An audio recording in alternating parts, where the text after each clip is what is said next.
بسم اللہ والصلاة والسلام علی رسول اللہ خاتم النبیین ورحمۃ اللہ عالمین۔ توحید کیا ہے؟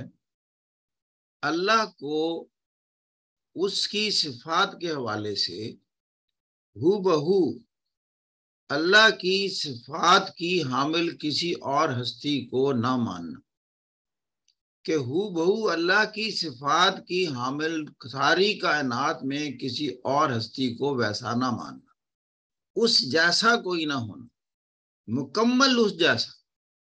اور صفات کیا ہے اللہ کی؟ پہلی بات وہ خالق کائنات ہے، ساری کائنات کا تخلیق کار وہ ہے، اور یہ صفت آج تک کسی اور ڈیٹی یا ہستی میں پیدا نہیں ہو سکتی۔ ہو بہو خدا کائنات کی صفات کا حامل کوئی نہیں ہے، اور پھر وہ خالق ہی نہیں ہے، وہ پروردگار بھی ہے۔ گویا کہ جو بھی تخلیق کی ہے اس کی پرورش کی ذمہ داری بھی لیتا ہے، اس کے لیے ایسی ایسی چیزیں پیدا کرتا ہے انواع و اقسام کی جو کہ جسم اور روح کا رشتہ قائم کرنے کے لیے ضروری ہو۔ تخلیق کرنے کے بعد فراموش نہیں کر دیا اس نے انسان کو۔ انسان کائنات میں زمین پر بعد میں بھیجا، جب تک زمین پر انواع و اقسام کی چیزیں نہ پیدا کر دیں جو اس کی ضرورت کے مطابق ہوں۔ اس کا مطلب وہ تخلیق ہی نہیں کرتا، کھانے پینے کا انتظام بھی کرتا ہے۔ اور جب لٹریری انداز میں بات کریں، جب انسان انتہائی کمزور پوزیشن میں ہو، اس کو کچھ سمجھ نہ ہو، اس میں استطاعت اور اس میں طاقت ہی نہ ہو، اس کی بھی خوراک کا انتظام جب کرتا ہے نا، پہلے دن جب اس کی تخلیق ہوتی ہے تو آپ نے دیکھا، کسی بھی ماں سے پوچھ لیں کہ بچہ پیدا ہونے کے بعد اس کی سب سے بڑی خواہش ہوتی ہے کہ میں سینے سے لگا لوں، جی۔ اور یہ وہی جگہ ہے جہاں اس کی خوراک کا انتظام ہے۔ دیکھیں، رب العالمین بھی ہو گیا، تخلیق کار بھی ہو گیا، اور پروردگار بھی ہو گیا۔ اور جس محبت سے ماں آپ کے منہ میں نوالا ڈال رہی ہوتی ہے، اپنے منہ میں بعد میں ڈالے گی، پہلے اولاد کے منہ میں ڈالے گی۔ یہ صفت، یہ خواہش، یہ انداز اس کے دل میں کس نے ڈالا؟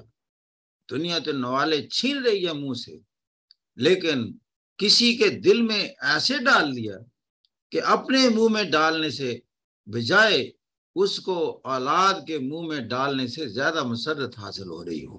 یہ کیا ہے؟ یہ خالق کائنات کے پروردگار ہونے کے انداز ہے۔ یہ توحید کوئی چھوٹی سی چیز نہیں ہے۔ ہے کوئی ایسا خدا دنیا میں جس نے سرشت میں یہ چیز ڈال دی ہو؟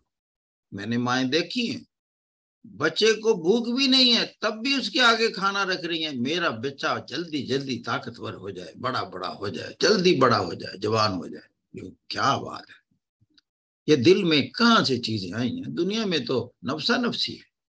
پروردگار کی صفات بتا رہا ہوں، بچے کی پرورش جو کرنی ہے، پھر وہ آپ کو اور کئی انداز سے لک آفٹر کرتا ہے۔ مشکلات میں ہوں تو وہ کہتا ہے آپ کو لوگوں کی دوستیاں چاہیے، آپ کو لوگوں کی مدد چاہیے۔ وہ کہتا ہے کہ میں پھر مشکل کشا بھی ہوں۔ وَكَفَى بِاللَّهِ وَكِيلًا، مشکل میں آ گئے، پریشانی میں آ گئے، اللہ کہتا ہے قرآن میں، اللہ اس کام کے لیے کافی ہے کہ آپ اسے اپنا وکیل مقرر کر لیں۔ دیکھیں، یہ وکیل عربی کا لفظ ہے، وَكَفَى بِاللَّهِ وَكِيلًا، اللہ اس کام کے لیے کافی ہے کہ آپ اپنے تمام معاملات اس کے سپرد کر دیں، کیونکہ وکیل عدالت میں اپنے کلائنٹ کے حوالے سے بات کرتا ہے۔ کلائنٹ نے سائن کر کے بتا دیا کہ جو یہ وکیل ہے، یہ میرے بہاف پر جو بات کہے گا وہ سمجھے میں ہی کہہ رہا ہوں۔ اور اللہ کہتا ہے مجھے تو وکیل بنا کے دیکھو، مسائل تو آئیں گے، تکلیفیں آئیں گی، چھوڑ دو دنیا کے سہارے، مجھے سہارا تھام لو۔ یہاں ایک اور انداز سے آگے آتا ہے، کیوں اتنی محبت کرتا ہے، کیوں لنک اپ ہونا چاہتا ہے، کیوں نہیں آپ کو چھوڑنا چاہتا؟ اس لیے کہ اس کی منشا کے ساتھ آپ دنیا میں وجود میں آئے، تخلیق ہوئی آپ کی، اپنی تخلیق سے کتنا پیار ہے اس کو۔ پھر میں وہی آیت کو دہراتا ہوں، ادعونی استجب لکم، مجھ سے دعا مانگو دعا کو کہتے ہیں پکارنا. مجھے پکارو، میں پکارنے والے کی پکار سنتا ہوں اور جواب دیتا ہوں. سو کنسرن، نہ وہ سوتا ہے نہ وہ بھولتا ہے نہ آپ سے بے نیاز ہے. تبھی تو کہتا ہے میں ہر ایک کی سنتا ہوں اور جواب دیتا ہوں. اومنی پریزنٹ ہے، انگلش میں کہتے ہیں اومنی پریزنٹ. ہر جگہ موجود ہے، ہر وقت موجود ہے، ہر وقت آپ کے ساتھ لنکڈ ہے. یہاں تک لنکڈ ہے، اس کی مثال لٹریچر میں نہیں کوئی ہو سکتی. کوئی یہ کہہ دے، اب ذرا سننے والا لفظ ہے، کوئی یہ کہہ دے کہ علیم بذات صدور ہوں، میں دلوں میں چھپے ہوئے رازوں سے واقف ہوں، اتنا جڑا ہوا ہے آپ سے. علیم بذات صدور، دلوں میں چھپے ہوئے رازوں سے واقف. لیکن پھر کہتا ہے ایک اور مجھ میں صفت ہے، میں پردہ پوشی بھی کرتا ہوں. نہ صرف آپ کے رازوں کو افشا نہیں کرتا، بلکہ اگر آپ کچھ کر گزرتے ہیں اس پر بھی پردہ پوشی کرتا ہوں. کہتا میں جانتا ہوتا ہوں سوسائٹی نہیں جان رہی ہوتی، لیکن میں آپ کا بیان نہیں کرتا کسی کو. اور میں بتاؤں یہی وہ انسانوں سے چاہتا ہوں کہ لوگوں تم بھی پردہ پوشی کرنا سیکھو. دوسروں کی برائیاں نظر آ جائیں نہ پھیلاؤ. اس کو غیبت کے انداز سے بیان کرتا ہے قرآن میں.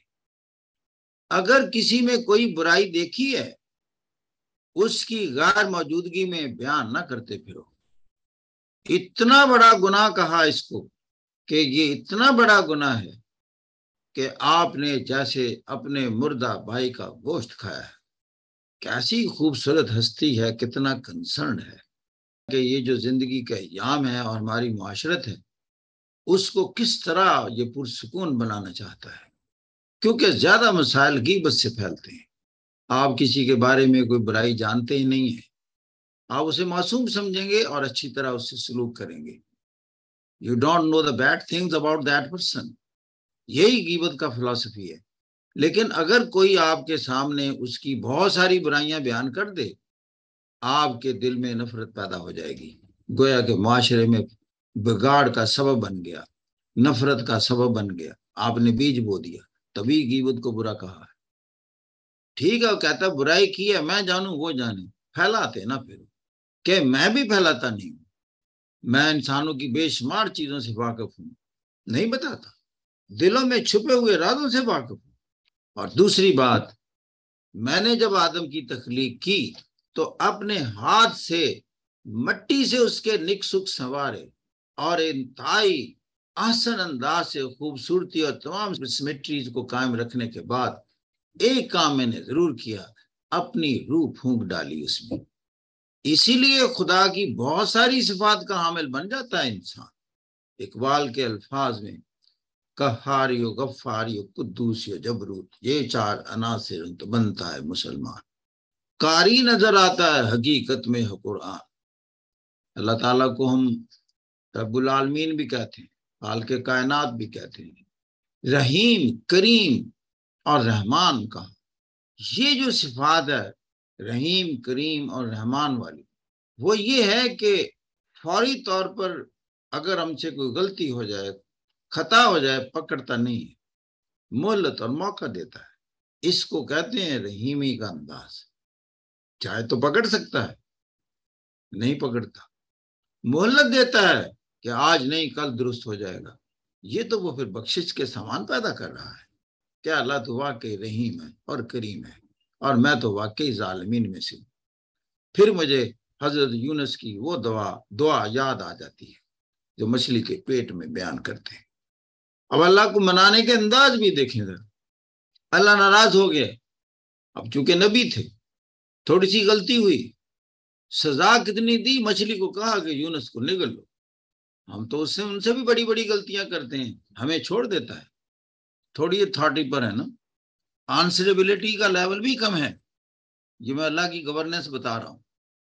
اب انسان کو ایجوکیٹ کرنا ہے، اس سے بڑی مصیبت میں تو انسان نہیں مبتلا ہو سکتا. ہمارے ساتھ بھی دکھ ہوتے ہیں.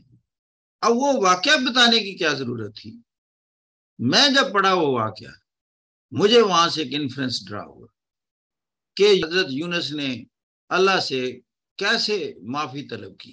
لا الہ الا انت سبحانک انی کنت من الظالمین، اے اللہ آپ پاک ہیں، انی کنت من الظالمین، میں ہی ظالموں میں سے ہوں۔ ورد شروع کر دیا، عظیم پاک بڑی ہستی صرف آپ ہیں، میں ظالموں میں سے ہوں، کم ترین انسان ہوں۔ اب جب یہ کی قبول ہو گئی، وہی مچھلی جس کو حکم دیا تھا اس کو کہا اگل دو، اور یونس زندہ سلامت باہر آ گئے۔ اب اگر دنیا میں آپ کسی مصیبت میں مبتلا ہوں، بتائیں ایجوکیشن کیا نکلی اس میں سے؟ اس وقت کبھی یہ تلاوت کر کے تو دیکھیں، یہ ہے انداز۔ کیوں پکارا ان کو کیوں جاتا ہے؟